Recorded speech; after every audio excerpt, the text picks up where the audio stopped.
Our next movie, is a movie that both of us did see, Mhm. so there's that. It is a movie After the Hunt. After the Hunt is the latest Luca Guadagnino, movie there. We just recently saw his work there a couple years ago, or it was actually last year, where he did, Challengers, and we both reviewed that, and I like Challengers. I like that movie quite a bit. It was his There he's most also digestible movie he's made. okay. Yeah, and he's also big for doing Suspiria, Call Me by Your Name. A lot of people love Call Me by Your Name. I don't think I've seen that one. A lot of people love Mm. that one. I did like his Suspiria movie. I didn't like that one.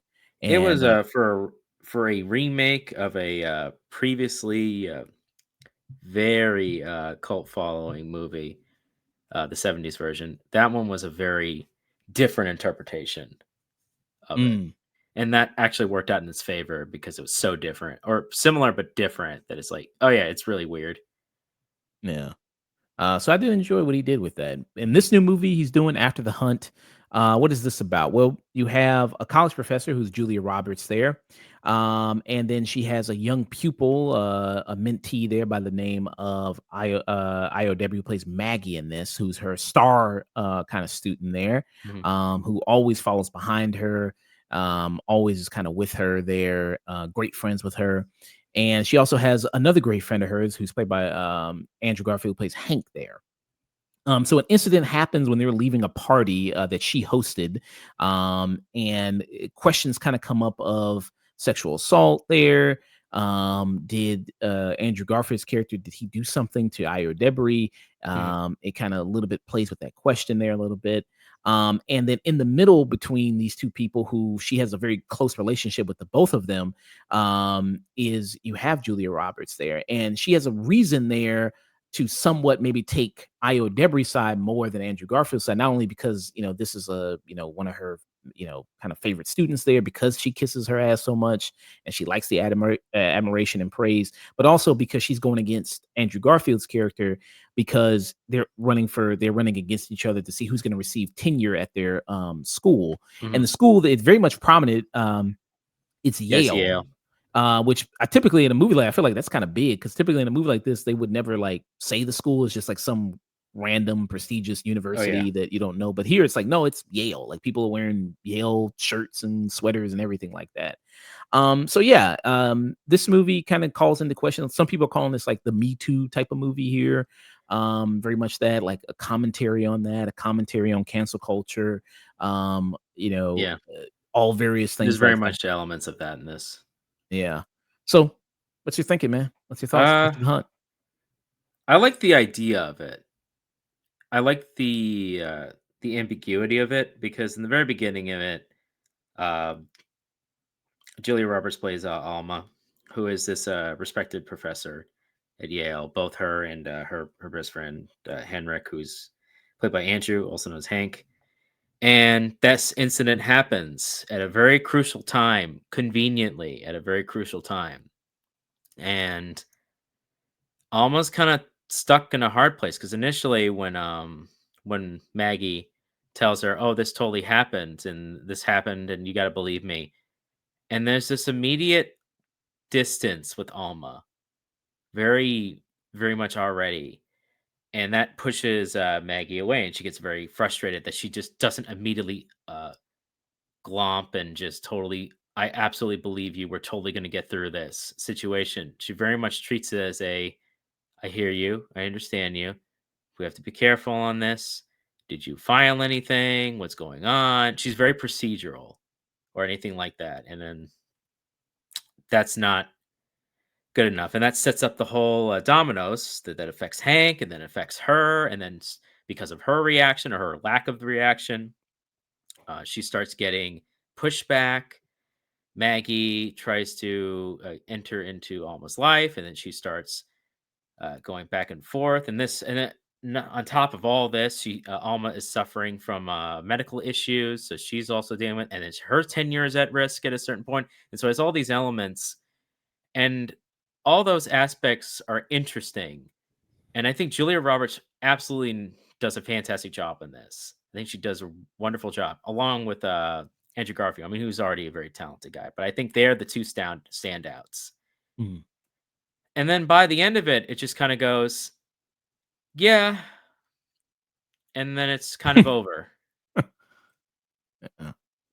I like it funny. You just go, yeah, and just kind of ends. Yeah. Like, I mean, what did you really say here? Yeah, Um, and I feel like, yeah, I mean, it's like we talked about some of the ideas and themes of this yeah, movie there, and I feel like it's kind of like one of these movies that we've talked about before, where it's kind of like this mismatch of all this different ideas, but not a real clear focus of anything. Like you're mhm, trying to talk about this serious subject and try and discuss it, but it just comes off as clumsy, really. And I feel like that's kind of the big thing about this movie. It just feels like it's kind of just clumsy and a lot of the ideas that it's trying to tackle. The stuff with Io Debris, even with her, she's kind of like compromised in a way, and and it mhm. very much kind of plays with your expectations of things, and I think a movie that better did that was, have you seen that movie Tar with Kate Blanchett? Yes, I have. That Now, did it better in some elements. Tar with Kate Blanchett did this concept much better, where it's, she's the powerful woman in the scenario that, normally a man would kind of be in this Yeah, kind of situation. Normally, you're so accustomed to seeing a man in this situation, but it's a woman um, who has this kind of power there. And I think that did it a lot better. yeah. That concept of kind of cancel culture and kind of ruining your life to some degree there, or having all this kind of problems there. I think that kind of did it much better, and it's a great movie. If anybody's ever seen it, nobody's ever I would seen it, but recommend it. highly recommended. And then also, I'm gonna also throw a horror movie in there as well. That came, and I'll try to find the name of it real quick. But it's a movie I think we reviewed it together very recently there. And I'll pull up the name of it. But it was that serial killer movie. If you remember the name of it, with the man and the woman, if you remember the name of it, but I'll look for it on my end. But that also did it very well as well. That really wasn't so much about cancel culture. That was about expectations. Again, about playing with Oh, yeah. things that as an audience, their expectations of kind of what you see. And then, like I said, with Io Debris, her being a woman in this situation, and Andrew Garfield being, the guy being accused, how much do your perceptions and your bias play into part there of this? And then even with Io Debris' character, she's kind of compromised because did she cheat on her thesis paper? Did Yeah. she do that? Did she not do that? Her family, yes, she's a black woman in a predominantly white school, but also her family's incredibly rich, and her family gives all this money to the school. So she's not, in a limited position as far as privilege wise because of that. So she's not maybe all the way a victim, or maybe she is, maybe it's not. It tries to kind of broach those things and tries to kind of do that, but I think it ends up kind of falling on its face a lot and doesn't explore these things in a real interesting manner at all there. You mentioned Julia Roberts. I like Julia Robertson in this to a degree. I think the performances are decent given what the script is, really. I mean, they're working with the best they can. Again, a lot of the dialogue they say is so kind of corny and so kind of lame in some spots there, about having these kind of conversations about the sensitivity of younger people, and all you younger people are so triggered and all this. It's like, okay, all right. um and I thought that was kind of a little annoying there. Yeah. It just feels like you're taking Twitter dialogue and you're putting it into a movie there with not any real good outlook on things. What's your thoughts there? Yeah, that's the biggest concern is it handles all these different ideas, and a lot of them are interesting. But I think my biggest problem with this movie is the resolution is not there. It just kind of stops, and then Mm, it ends in like in a weirdly just kind of situation, like where one person ends in like a much better situation than the other person, even though it seems like the other way, and you kind of go, so what's the end result? And I get what the movie's going with. The movie's going with basically there is no, it's like a level of accountability. it's a level of accountability. Julia Roberts' character absolves a lot of herself of accountability, but she holds on to it very deeply, and she feels a lot of guilt on things, but she keeps things very close to the chest. And then eventually it all comes to light, and then she uses that vulnerability, that thing she doesn't want to talk about or even acknowledge, and then uses that to get her way back into good graces. But it's in like in a weird way. She had to sell the vulnerability of who she is and something she deeply regrets to use and cheapen it to get where that she is. While the other individual, uh, she just ruined people's lives, and then she's like, "Yeah, I'm doing okay. I'm doing pretty good. I'm gonna have a career after this." And I'm just like, that's the takeaway. She has like Maggie has no remorse for what she's done. Absolutely Mm, none. For all the things that goes through, Maggie basically just goes, "Yeah, uh, well, whether like we're in the movie, we don't quite ever really get a full answer of like, well, did Hank do something?" And mm, then by the movie standards, it mostly goes no, but the movie also goes, but it doesn't matter whether he did anything or not. Maggie will never tell the truth. interesting. Like Um, that's the real conclusion to it is it doesn't really matter because the person who won it, she used that to get into a position she otherwise. Did she cheat on her paper? Probably. Did she use her position of vulnerability to get what she wanted? Probably. Does she then later chastise Julia Roberts for using a vulnerability to reignite her reputation and keep her alive? And she's like, yes. She calls her on her vulnerability and goes, but you're not really happy, are you? You're just pretending to be happy. You're not really happy. And Julia Roberts just stares at her because Maggie is like a weird reflection of what she is. mm, But it's like an outward reflection of like a narcissistic individual who used her vulnerability and situation is like wearing it. And Maggie is too young to realize eventually she's going to end up just in Julia's situation. Her secret and her vulnerability 20 years or 10 years or 5 years are going to come back to bite her, and she's not going to be able to save herself.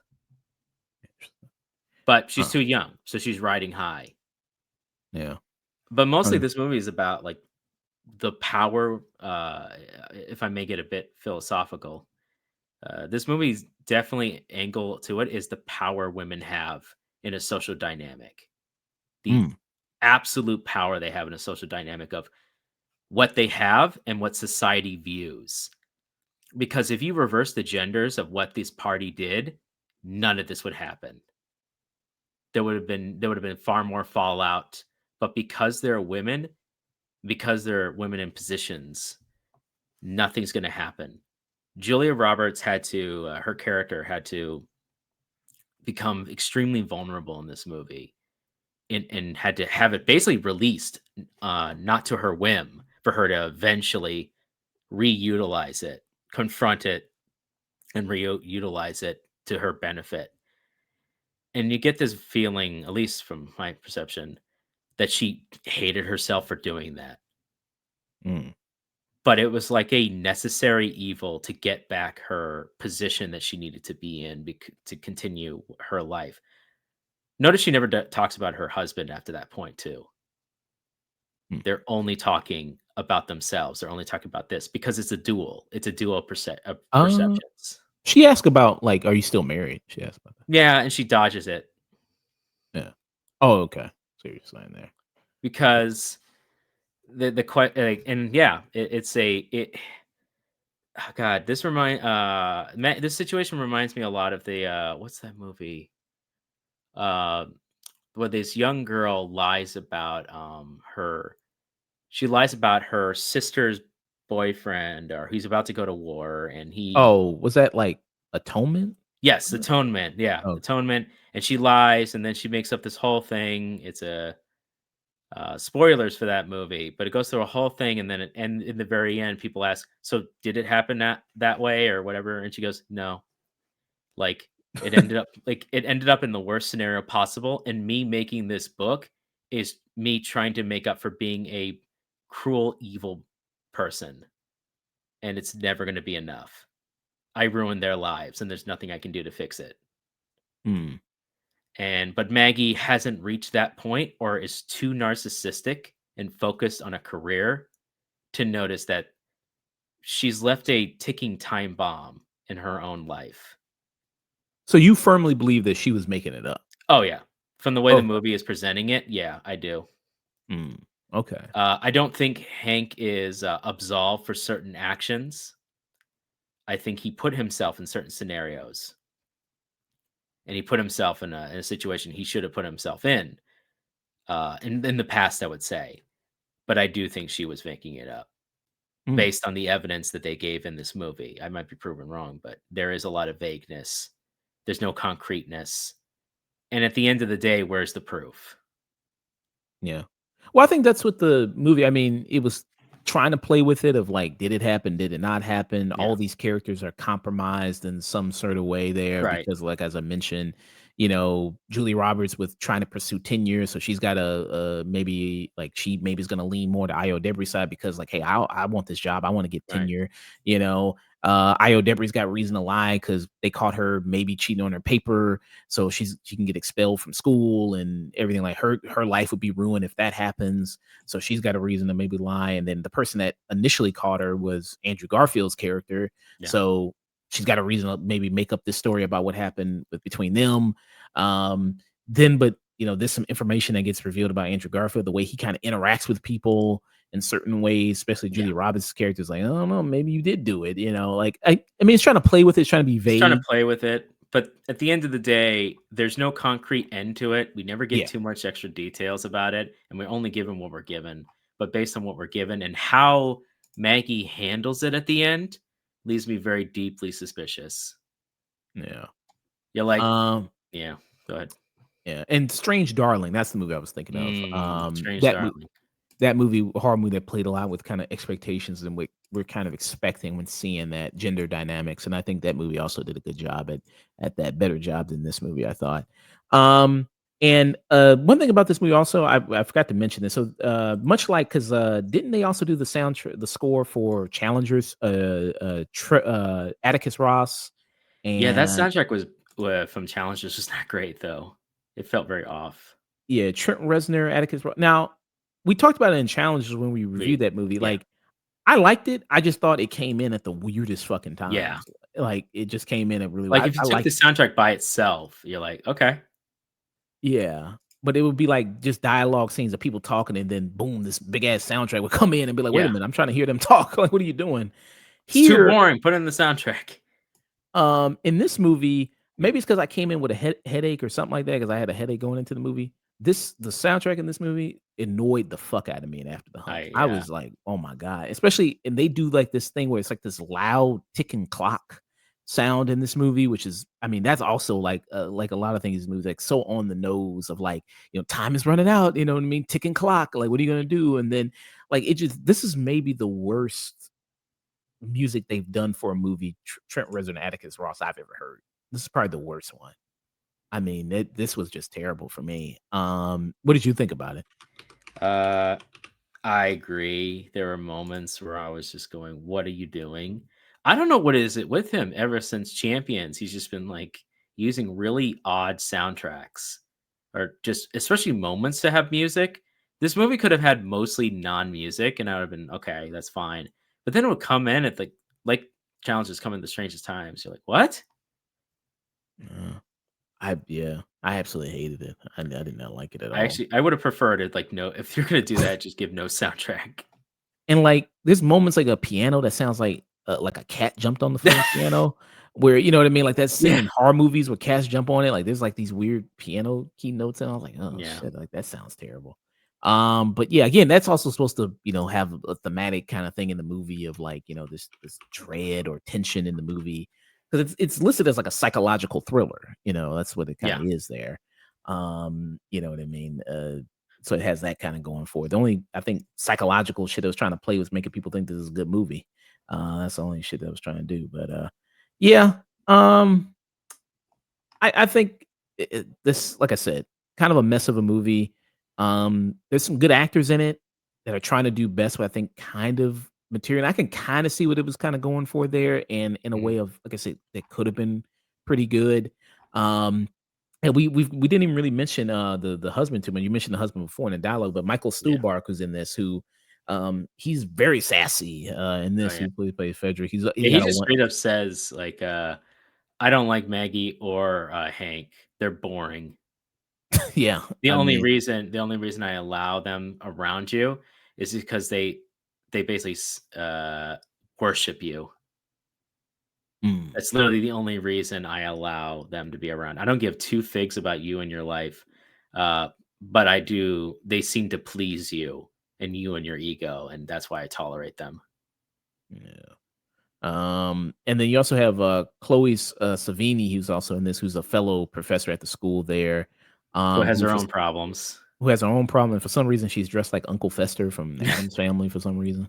But yeah, so she's got her own kind of problems there, and yeah, I mean, again, and then there's like they do this a lot in the movie, like scenes of talking about cancel culture. Like they're sitting at a bar and like I think it was the Smiths or Morrissey or one of them plays or something. It's like, oh, I can't believe you're playing this song at this bar. Mhm, And and they're talking about like all these, because she's a therapist, she's a counselor for the school, and she's like all these kids come to her with her problems, and it's like how they've got everything handed to them. It's like, okay, all right. So yeah, I for me, I just kind of give it a low stream it for me, like, mhm. kinda bordering on to skip it, maybe. What about you? Yeah, I'm kinda there with you. I'm gonna give this the lowest low stream it, bordering on a skip it. Mm, yeah. I So, like the ideas, I just wish it was executed better. yeah. I don't know, maybe he needs to take a little bit of a break, Luca Guadagnino. Maybe, because he's losing some steam, you know? Yeah, had a movie come out last year, had a movie come out this year, you know? Yeah. Uh, yeah, maybe he needs to take a little bit of a break, yeah. So yeah. Alright. I think didn't he dedicate this movie to, like, Woody Allen or something? Like, or he talked about Woody Allen and said relation to that. He Oh talked my about it god, that actually makes way more sense now that you say that. This like does he like a cheap Woody Allen movie. like, about the cancellation of Woody Allen or something like that. It's Oh, like, Woody Allen canceled himself uh, with his yeah, act. so Come on, yeah. man. So yeah, it says Luca Guadagnino explains how Woody Allen inspired opening credits of Me Too themed Mhm. After the Hunt. There, so it says that with the Variety article. It says that right there. Uh, It says, yeah, he chose to evoke the aesthetic of Woody Allen films, formatting the actors' names in alphabetical order on one card and accompanying the familiar typeface with an old jazz standard. So did a little bit of that there. Well, there you go. Mm. Okay. So yeah. Our thoughts on After the Hunt.